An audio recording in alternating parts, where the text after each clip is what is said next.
Antes de sumergirte en esta increíble historia, considera suscribirte al canal y activar la campanita. Cada historia aquí tiene algo que decir, y no querrás perderte ni una. Viktor Ivanovich siempre creyó que el mundo estaba a sus pies. Desde joven, aprendió a conquistar, a poseer, a dominar. Nacido en una familia modesta en Kazán, ascendió solo, escalando la escalera del implacable mundo empresarial ruso. Su éxito no se debió a la suerte, sino a una voluntad de hierro, un intelecto formidable y una absoluta falta de compasión por quienes se interponían en su camino. A los 45 años, poseía edificios enteros en Moscú, Dubái y Londres. Su nombre figuraba en las listas de los hombres más poderosos del país. Sin embargo, a pesar del lujo, a pesar del reconocimiento, Viktor nunca durmió tranquilo.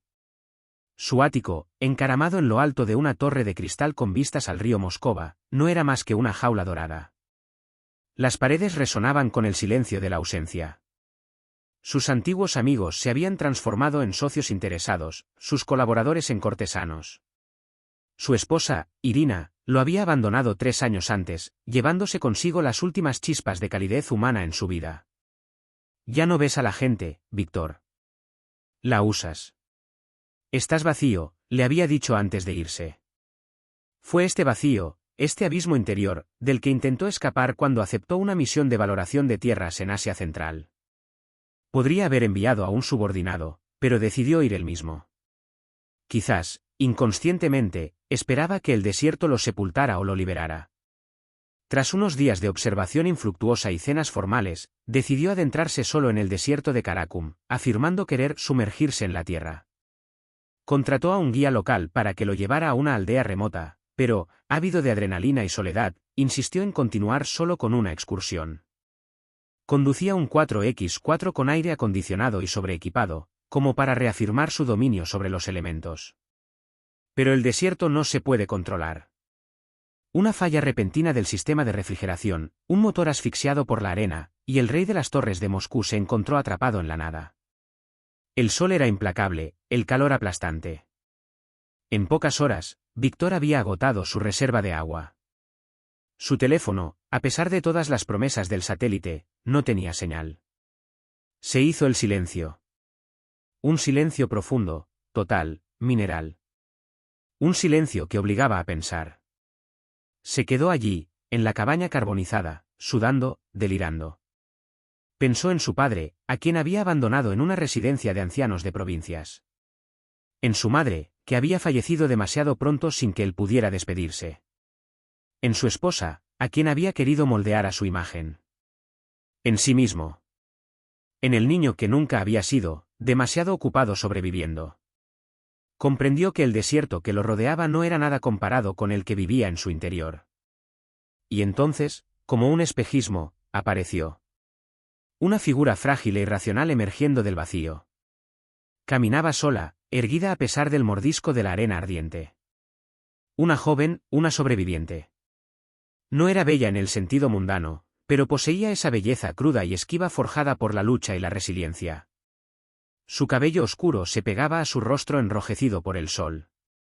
Su ropa harapienta insinuaba una delgadez dolorosa. Pero fueron sus ojos los que cautivaron a Viktor. De un gris profundo, casi plateado, en los que se podía leer una experiencia mundana y una compasión indescriptible. Ella se acercó sin dudarlo y le entregó una botella de agua. ¿Tienes agua?, preguntó con una voz ronca, casi animal, que le rasgaba la garganta como el viento del desierto. ¿Quién eres?, dijo con la voz quebrada por la sed y la desesperación. Zenaida. Estoy sola aquí, igual que tú. Ella se sentó a su lado, con las piernas cruzadas sobre la arena caliente, como si el lugar no la dominara. No intentaba huir, ni seducir, ni quejarse. Simplemente estaba allí. Presente. Y ante esa simple presencia, Viktor sintió que algo se quebraba en su interior. Una nueva humildad. Una gratitud. Bebió despacio, como si el agua fuera sagrada. Y lo era. Porque era todo lo que tenía esta chica. Podría haberlo dejado morir y quedarse con su cantimplora. Podría haberle pedido dinero, ayuda. Pero le había dado la vida sin esperar nada a cambio. ¿Vives aquí?, ¿En el desierto? Zinaida asintió. Su historia llegaría después, pero Víctor ya entendía que ella no estaba allí por elección propia. Para huir, para sobrevivir, tal vez para esconderse.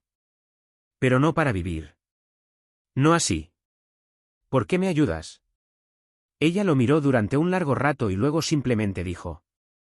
Porque necesitabas ayuda. Esta frase, por simple que fuera, impactó a Víctor. Él, que había construido un imperio basado en la lógica, el cálculo y la anticipación, no comprendía esta generosidad gratuita. Sintió lágrimas en los ojos.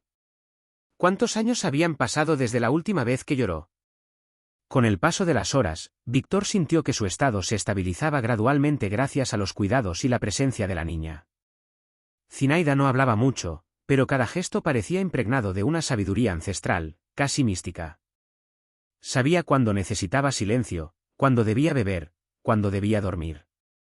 Había en ella una precisión intuitiva, una delicadeza en su forma de interpretar la angustia humana, como si el sufrimiento le hubiera permitido ver más allá de las apariencias. Una noche, mientras el viento del desierto aullaba como una bestia hambrienta, Zinaida encendió una pequeña fogata improvisada y se sentaron uno junto al otro. La luz parpadeante bailoteó sobre sus rostros, revelando por primera vez la profunda fatiga en el rostro de Víctor y la serena fortaleza en la mirada de la joven. Entonces le contó, con voz dulce, cómo había crecido en una aldea olvidada al borde de las montañas Karakum. Nació de una madre que murió prematuramente y de un padre al que nunca conoció. Desde los 8 años, vagó entre aldeas, intercambiando una sonrisa por un trozo de pan, una canción por un poco de agua.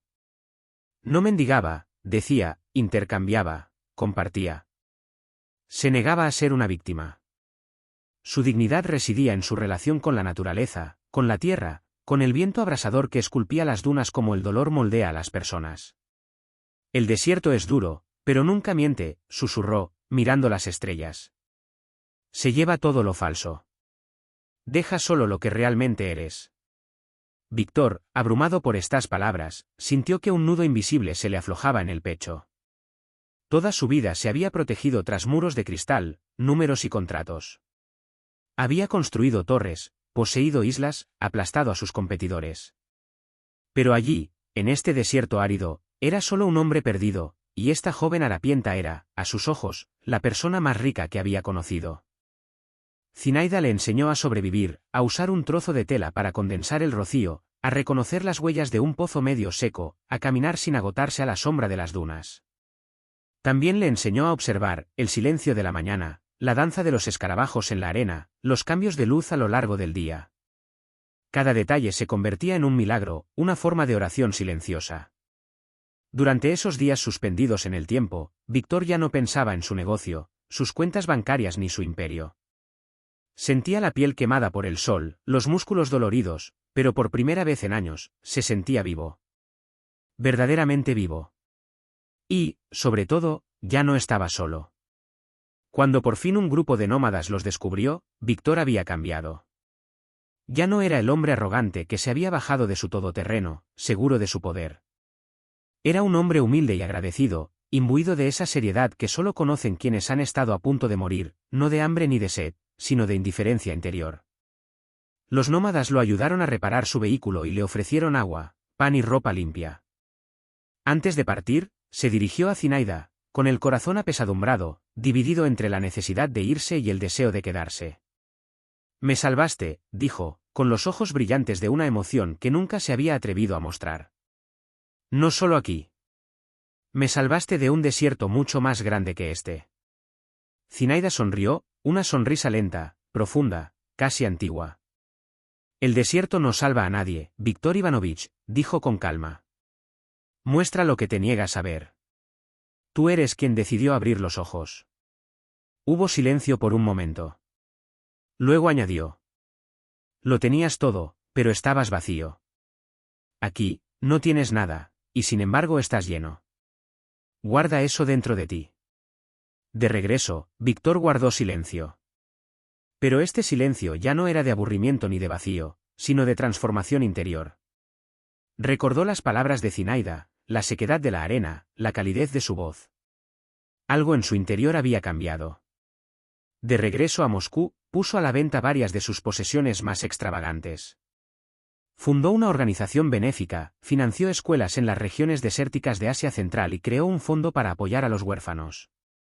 Visitaba con regularidad aldeas remotas, lejos de las cámaras y los periodistas. Quería ver los rostros, escuchar las historias, sentir de nuevo la cruda realidad que había descubierto en el desierto. Años después, Víctor mandó construir un centro de acogida para niños nómadas en la frontera de Karakum. Lo bautizó como la Casa de las Dunas, y a su entrada, una sencilla placa, de metal patinado, llevaba una inscripción en cirílico. En memoria de Zinaida, la niña de las dunas, que me enseñó a vivir. Cada año, por estas fechas, Víctor regresaba solo al desierto.